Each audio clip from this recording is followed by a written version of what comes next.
Bom dia, irmãos queridos, nesta quarta-feira, dia 28 de fevereiro. Bom dia, queridos irmãos e irmãs. Vamos hoje meditar o Evangelho de São Mateus, capítulo 20, versículos de 17 a 28.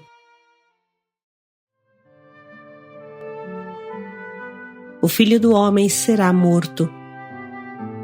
Manda que meus filhos sentem ao lado do teu trono.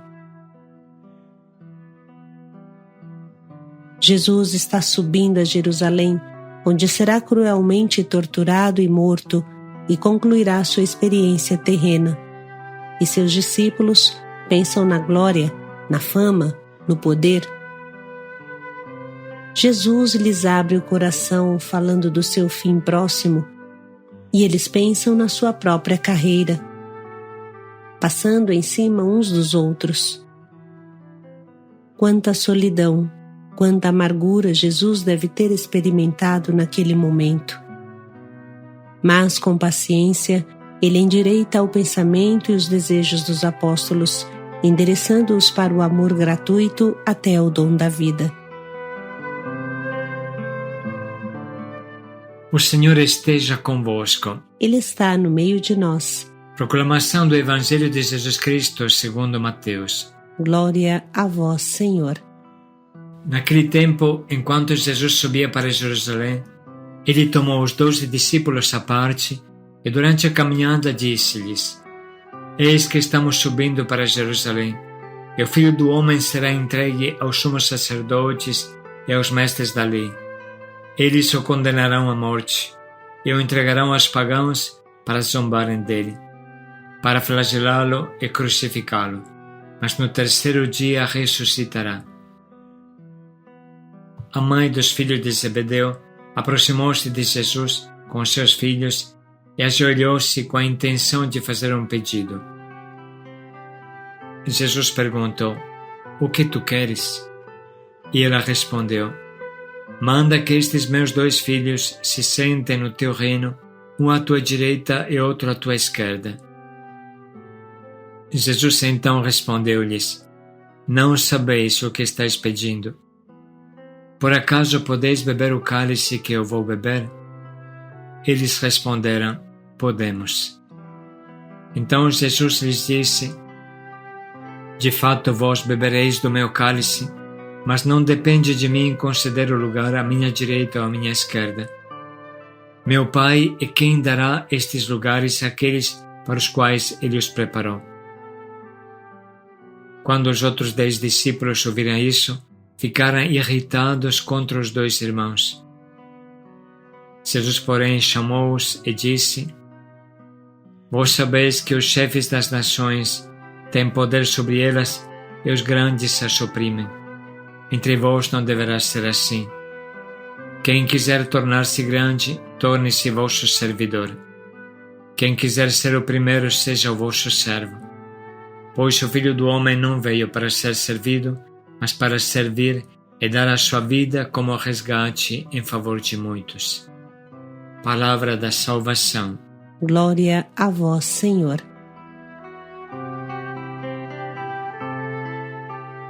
Vamos hoje refletir sobre este famoso trecho à luz do nosso Papa Francisco, que tanto ama sublinhar a humildade e o serviço. Assim ele diz. A página evangélica de hoje descreve Jesus que mais uma vez e com grande paciência procura corrigir os seus discípulos, convertendo-os da mentalidade do mundo para aquela de Deus. A ocasião lhe é proporcionada pelos irmãos Tiago e João, 2 dos primeiros com os quais Jesus se encontrou, chamando-os a segui-lo. Já tinha percorrido muitas estradas com ele e pertenciam precisamente ao grupo dos 12 apóstolos. Portanto, enquanto estava a caminho rumo a Jerusalém, onde os discípulos esperavam com ansiedade que Jesus, por ocasião da festa da Páscoa, instaurasse finalmente o reino de Deus, os 2 irmãos ganham confiança e dirigem ao Mestre o seu pedido: Concede-nos que nos sentemos na tua glória, um à tua direita e outro à tua esquerda.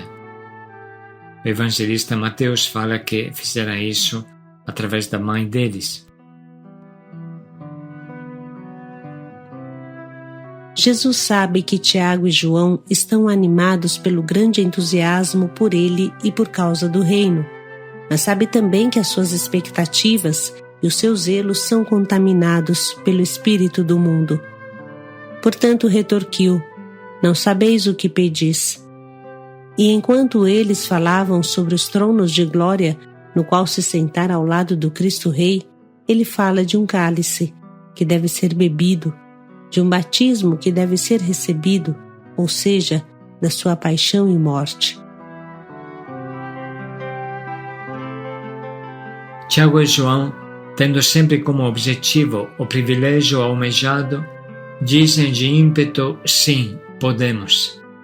Mas também nesse caso não se dão realmente conta daquilo que afirmam. Jesus preanuncia que o seu cálice o beberão e o seu batismo o receberão, ou seja, que também eles, como os outros apóstolos, participarão na sua cruz quando chegar a sua vez. Contudo, conclui Jesus, quanto ao sentar-se à minha direita ou à minha esquerda, isso não depende de mim. O lugar é daqueles a quem está destinado.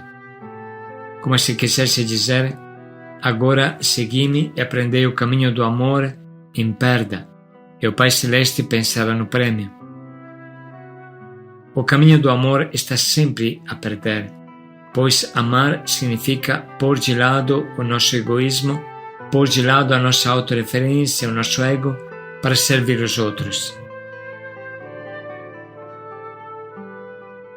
Jesus se dá conta também que os outros 10 apóstolos se irritam com Tiago e João, demonstrando deste modo que têm a mesma mentalidade mundana, e isto oferece-lhe a inspiração para lhes dar uma lição que é válida para os cristãos de todos os tempos, inclusive para nós.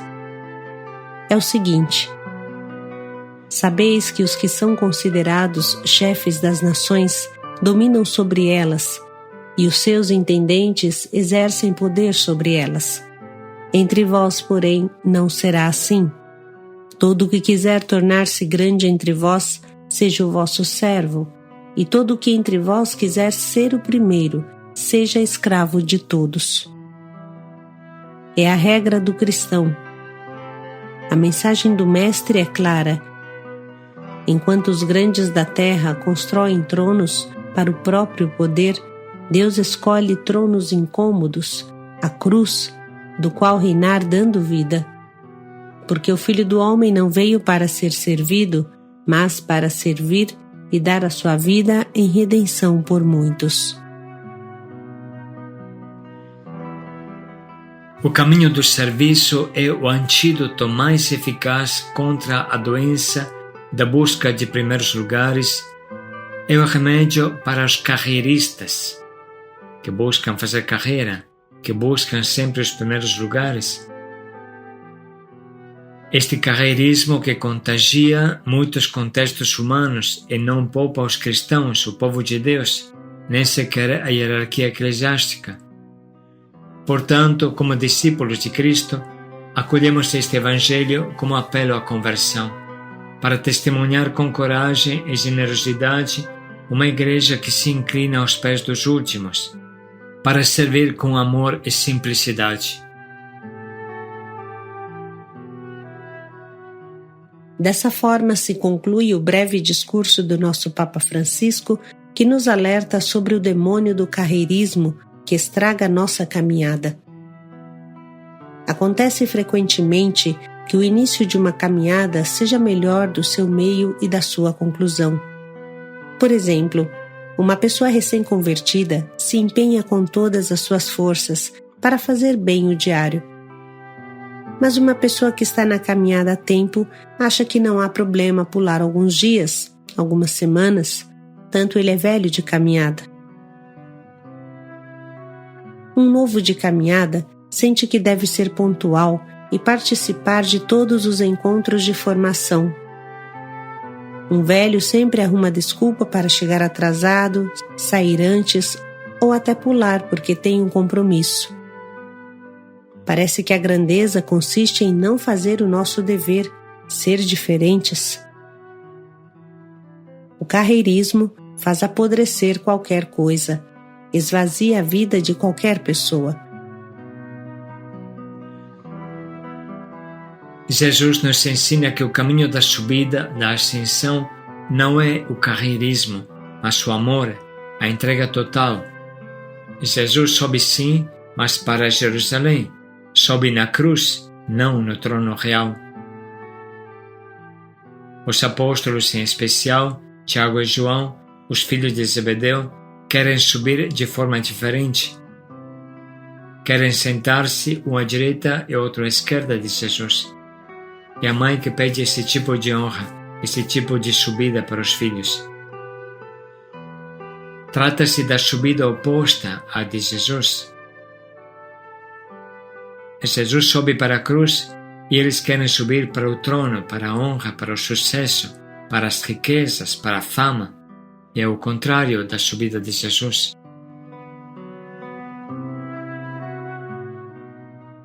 Estamos na frente de duas posições bem claras, a de Jesus e a dos apóstolos. O tema é subir, mas como subir?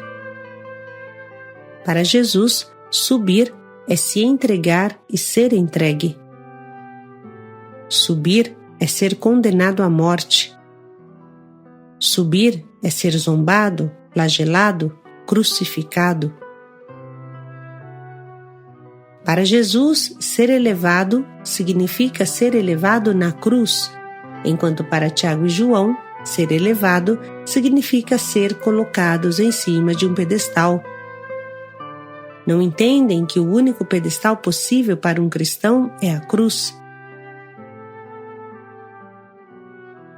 No final de sua vida, o evangelista São João mostrará no seu evangelho que a glória coincide com a cruz e que o cume do monte é o Gólgota.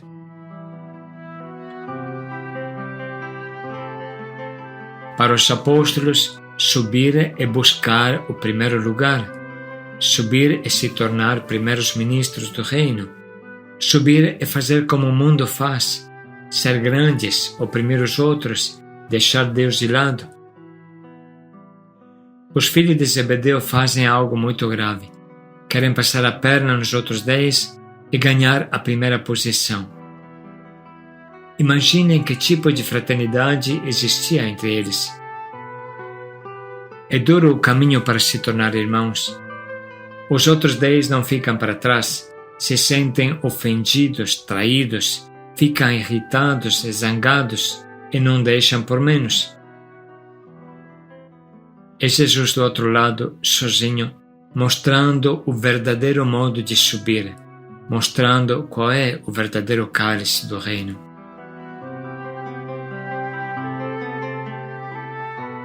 Com uma paciência infinita e uma bondade que não pensa nunca em si mesmo, Jesus não se fecha na sua dor, na angústia do seu martírio, mas tem a força de ensinar o verdadeiro caminho, a verdadeira subida. Entre vós não deverá ser assim. Quem quiser se tornar grande, torne-se vosso servidor. Quem quiser ser o primeiro, que seja o último. Pois o Filho do Homem não veio para ser servido, mas para servir e dar a sua vida em resgate das multidões. Vamos agora parar um pouco e tente visualizar, com a sua imaginação, como aconteceram os fatos. Vamos deixar um minuto de silêncio para você visualizar este acontecimento que meditamos como se fosse um filme.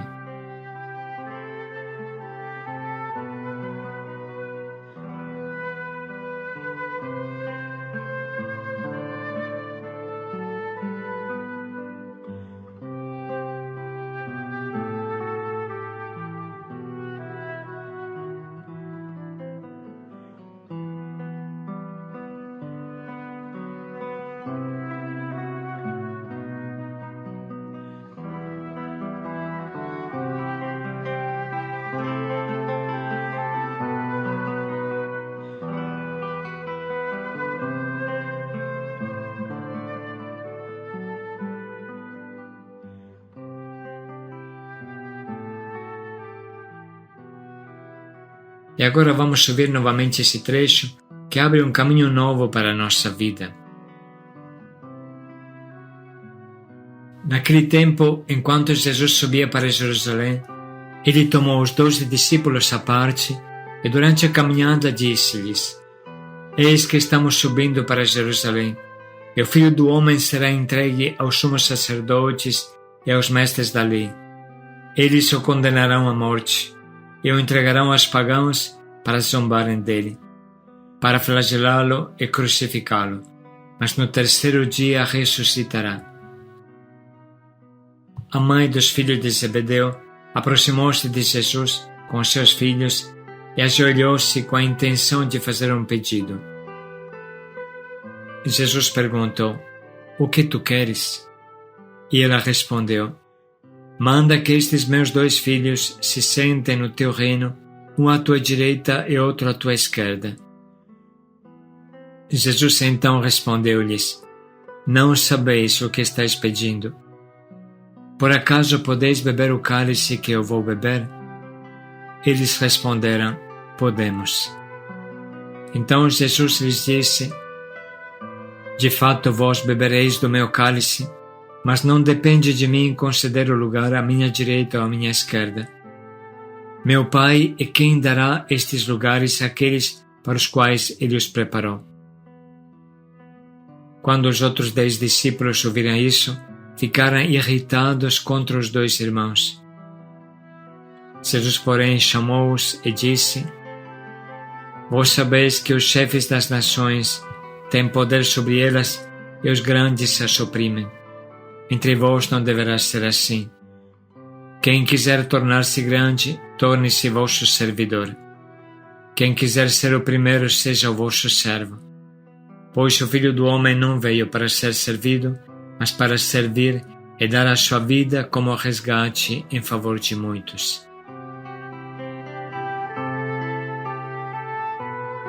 Podemos nesse momento anotar as frases que mais nos chamam à conversão.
Estamos agora preparados para escolher o nosso propósito, que guia este dia e a nossa vida inteira.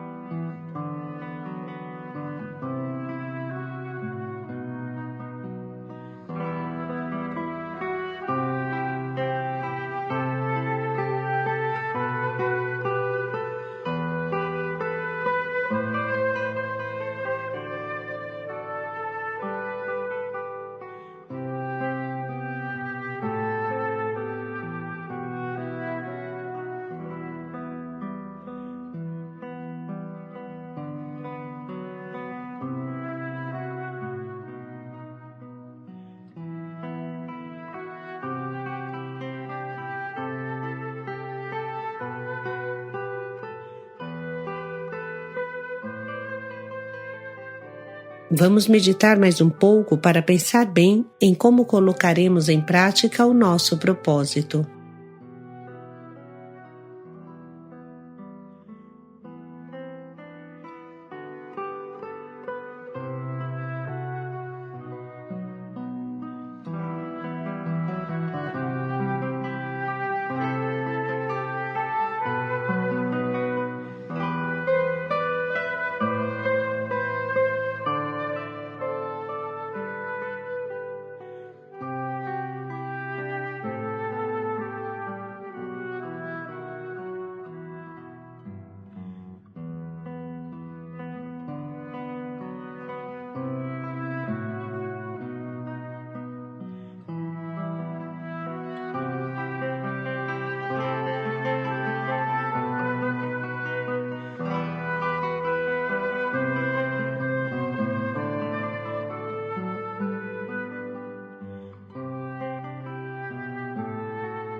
Servir e dar a vida em resgate das multidões.